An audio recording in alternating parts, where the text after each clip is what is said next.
when I first started my wood shop, my intent was to make toys.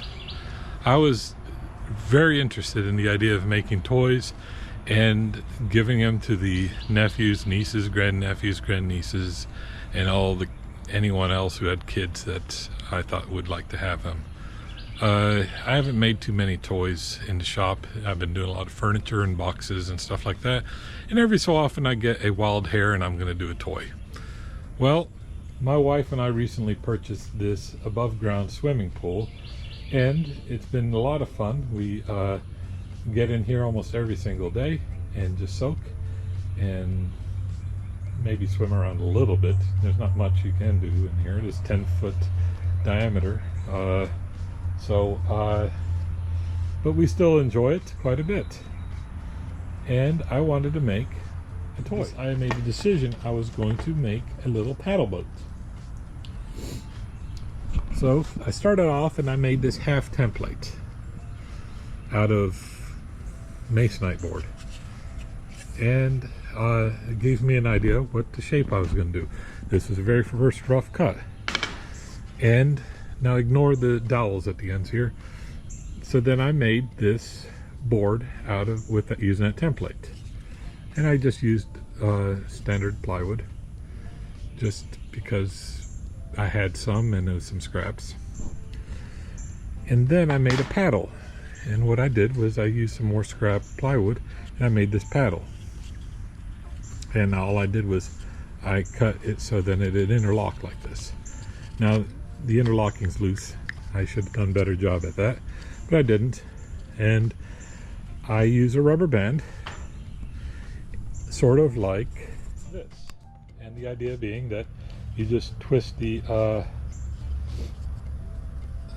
paddle and put it into water,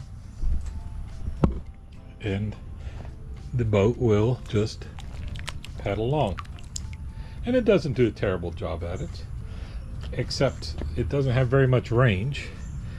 And if you over twist it, then what ends up happening is it gets hung up and then it stops paddling.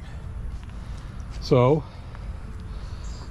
I looked at it and I said, you know what, this paddle is really part of the problem.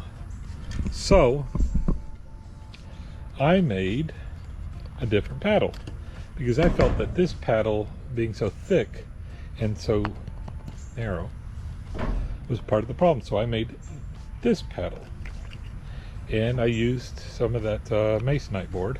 Once again, I made it a little too loose. I'll have to correct that on the future iteration. And once again, it's the same thing, but this one's wider. And since the paddles are thinner, my theory was it would do a better job.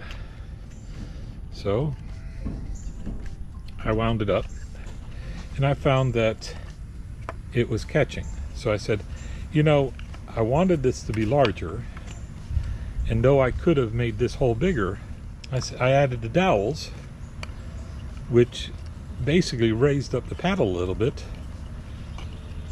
and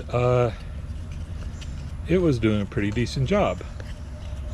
So I was able to get a little bit more wind out of it and put into water. And since the paddle was larger, it paddled slower, and as a result, it lasted longer. So I said, okay, we're starting to get to some fun. But one thing I noticed is the backside is sinking now because there's so much weight with the paddles and it's higher, so then the backside sinks into the water more. So I decided to go back to the drawing board, so to speak, and I made a new template. Now this template, I made it narrower and slightly longer. And my idea is that this paddle area is going to be deeper so that I can make a longer paddle. We'll see how well that works.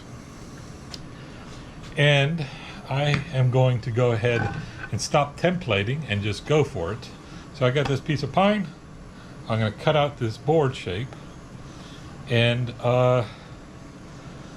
then I'll make a new paddle and we'll see how well this one works.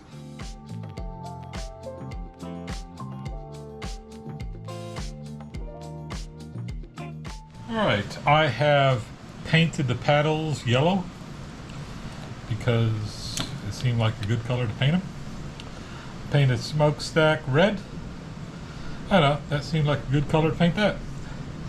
And then I painted the boat itself tan. So I'm going to go ahead and attach the smokestack. I'm just going to use some super glue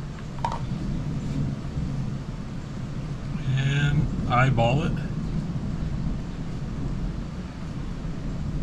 and just wait 10 seconds.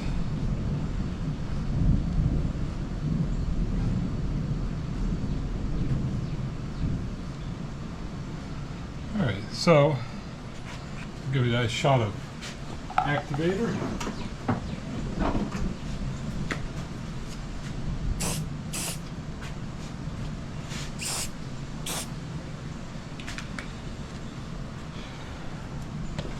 I'm going to let this sit overnight for the paint to fully cure, and then we'll give this a shot. Might as well just go ahead and glue this up too. So what we'll do is just put a little dab there, a little dab there, and there.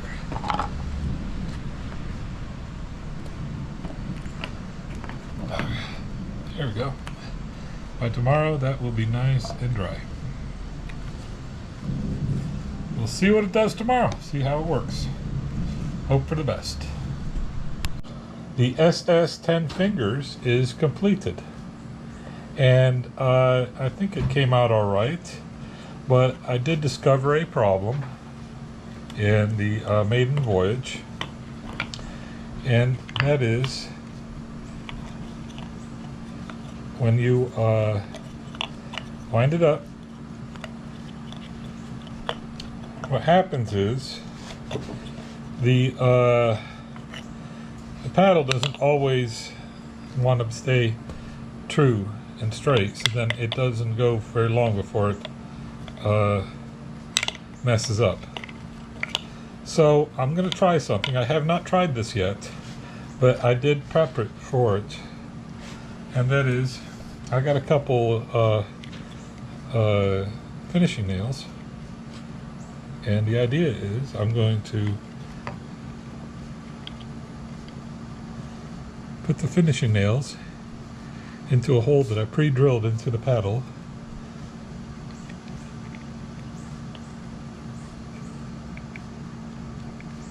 and we'll see how all this works.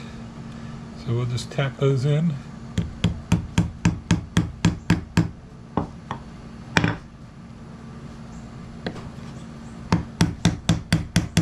There we go. And now the downside is it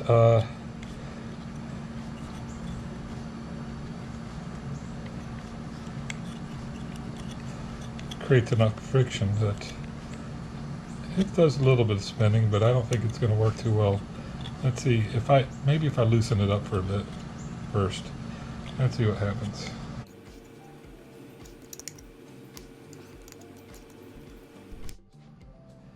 Alright, so now I've loosened up the nail a little bit, and now it has a good spin. Let's go see how this works. Alright, so here we go. I have wound it, and let's see how well it does.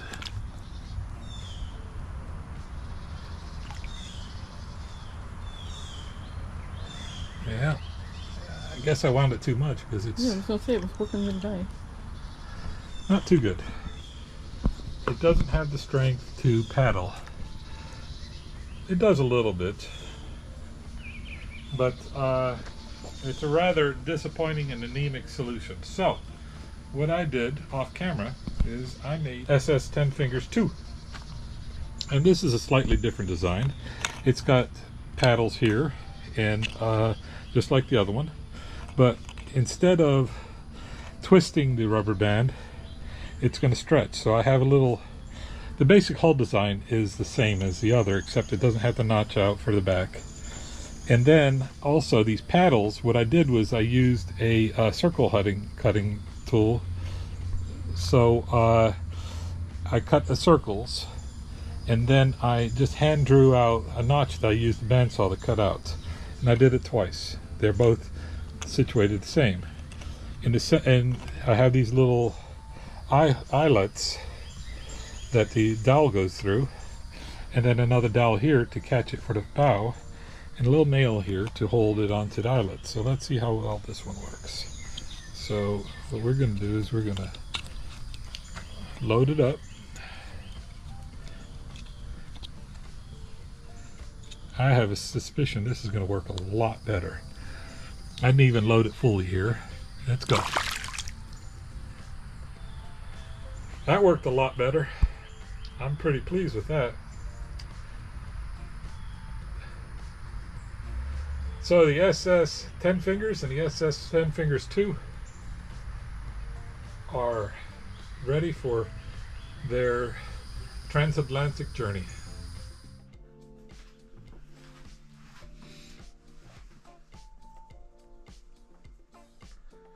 Good. Finally, after every woodworking project, you should always count your fingers. You end with 10. Good job.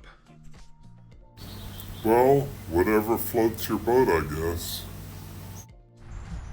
Actually, one thing I just discovered is if we do the 10 fingers upside down, so it's loaded in reverse and upside down, it does actually a better job. It does an actual better job sailing upside down. Oh well, who knew?